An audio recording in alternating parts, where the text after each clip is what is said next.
The award-winning A Black Executive Perspective podcast presents A Mixed Executive Perspective. Hosted by Fooden Correy, a biracial executive with a distinct voice on leadership and belonging. A Mixed Executive Perspective. Hi, I'm Fooden Correy, and welcome to a Mixed Executive Perspective podcast. This is a space to explore how mixed identity is read and often misunderstood in corporate culture and beyond.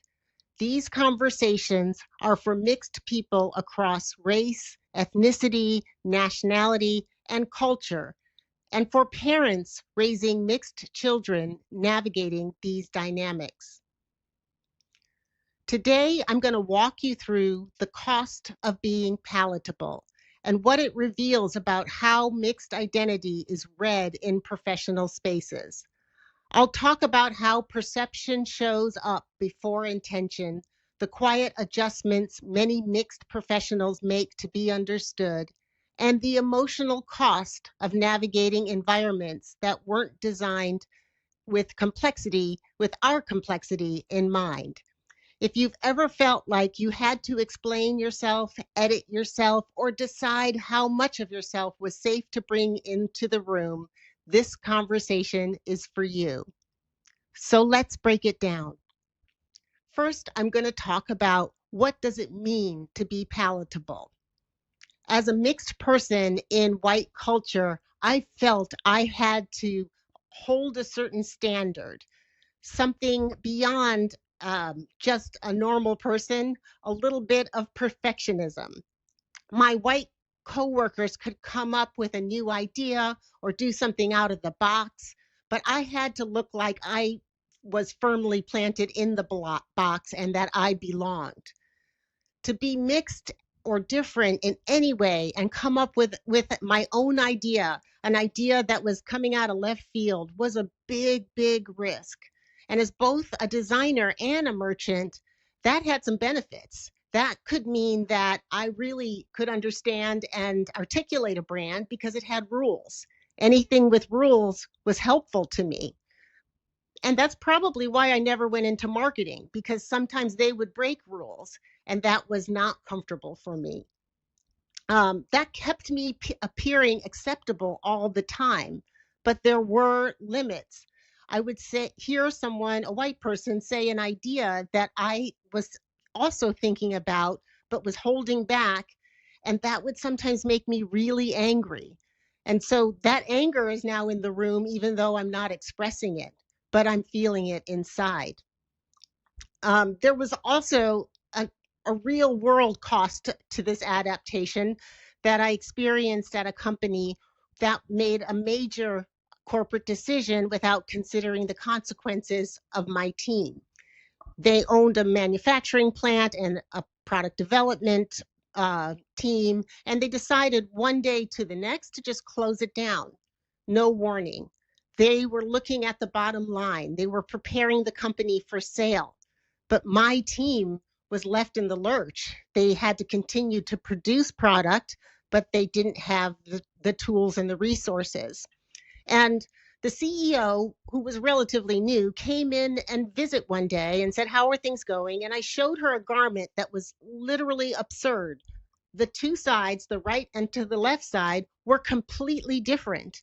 That's how poor the quality had gone to because of this change that was made with no plan. I just thought by showing it to her, that would bring up the emotion in her rather than me having to say, "Can you look at this thing? Isn't this terrible?" I didn't want to come off like that. But there was a moment later when I was with the COO in a meeting and I was asked about what was going on. And I said, "Look, this is really not good. We can't get this done. I have people on my team quitting. We've got to find a way." That's the way that an average white person would have maybe addressed it. It wasn't, really angry. It wasn't raising my voice. But I knew in that moment from his response, which was very calm, and he said, "I'll take care of it," that he was responding to me as the angry Black woman. And that's the thing that I had held back from trying to look like. most of my career. And here it was. And now I realize why I did, because it didn't go well. It wasn't received well.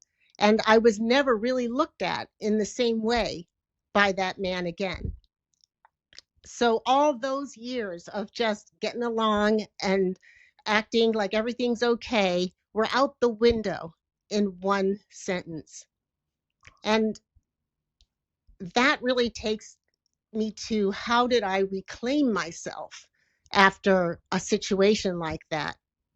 Well, I tell the young women that I mentor that a challenge sounds different coming from us. And they say, yeah, but Grace. And I said, no, it does. I know. I've been there. And I know you might be right, but we have to think about these things. And I also tell them it's never going to sound like that white girl with the high voice. You're never going to sound like her. And so they are also taught through me that this is something they've got to think about. And maybe sometimes they follow my lead and sometimes they don't, but they certainly learn that things sound different coming from us. And I learned I had to stay even keeled and sometimes even give others the best ideas, tell them aside so they'd bring it up in the meeting so that it would get done, and swallow it. And this isn't exactly a happy ending, but this is how I learned to thrive. So that's what I wanted to share with you today. But before we wrap, don't forget to check out A Black Executive Perspective, hosted by Tony Tidbit and Chris P. Reed. Each week, they tackle leadership, culture, and the conversations many people avoid. You can find it right here on A Black Executive Perspective channel. And thank you for joining A Mixed Executive Perspective, a space where we examine how mixed identity is read at work, in culture, and in the stories we're told about ourselves. If this conversation resonated with you, please share your thoughts and comments wherever you're listening to this podcast. And in addition, please like, subscribe, and share this episode with someone who needs this conversation. It helps us reach more people. Until next time, remember, you belong. A Black Executive Perspective.